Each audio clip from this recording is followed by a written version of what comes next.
When I started my life, I didn't have any money. I didn't graduate from high school. I left high school in the 12th grade, and the only job I could get was washing dishes. And when I lost that job, I got a job washing cars with a car lot. And when I lost that job, I got a job washing floors with the janitorial service. I thought washing was in my future. And when I was in my late teens and early 20s, I didn't have any money. I lived in my car at certain times. I slept on the floor of friends' houses. I never traveled without a sleeping bag, so I'd always have a place to sleep. And I always felt sorry for myself because I didn't have any money. And I looked at other people and I thought, well, if I had some money, if I had a good education or a good family and started off with a lot of money, then I could have done things in life. And then I learned something. I found that nobody has any money. Nobody starts off with any money. 90% of the people who are successful today, in America, worldwide, started off broke. Forbes magazine just came out with their new issue on the billionaires. There's 793 billionaires in the world. And they said, surprise, surprise, most of them started with nothing. Most of them started penniless. Many of them started broke. Many of them started as laborers. Some started as rickshaw drivers. Some of them started as taxi drivers. Some of them started as laborers like me. So don't feel sorry for yourself if you're starting off with no money. Join the gang. Everybody starts off with no money. The only question is, what do you do from there? Now, to get into a home, to begin the process of home ownership, you have to start at the bottom. You have to walk before you run. Sometimes you have to crawl before you walk.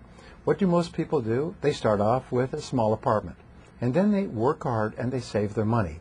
They practice frugality, they practice self-discipline, and they save their money until they have enough to get onto the first rung of the ladder, which is usually buying a small condominium, 1 or 2 bedrooms. But once you've got the condominium, and now you start to make payments on it, if you make two payments a month, you can double the speed at which you pay it off.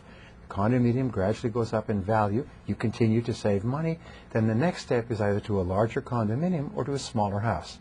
Then you get a smaller house and you fix up the house and you make the payments and you save some more money and you move up to a larger house. This is how everybody does it. We all start off with an apartment, then we move to a condominium, then a house, and then a bigger house, and so on. While you're doing this, you're constantly practicing the 1000% formula. You're constantly reading, learning, listening, getting better, increasing your income, increasing your earning ability so that you have the capacity to support a mortgage for an ever larger home. So, in terms of getting your dream home, you start off with a clear idea of what it will look like when you get in there, and then what you do is you get your foot on the first rung of the ladder. You buy something, buy anything, and become an owner. Once you become an owner, your whole mindset changes. Your whole attitude toward real estate, property, the community, your future, long-term thinking, saving, frugality, earning, family, everything changes when you become an owner.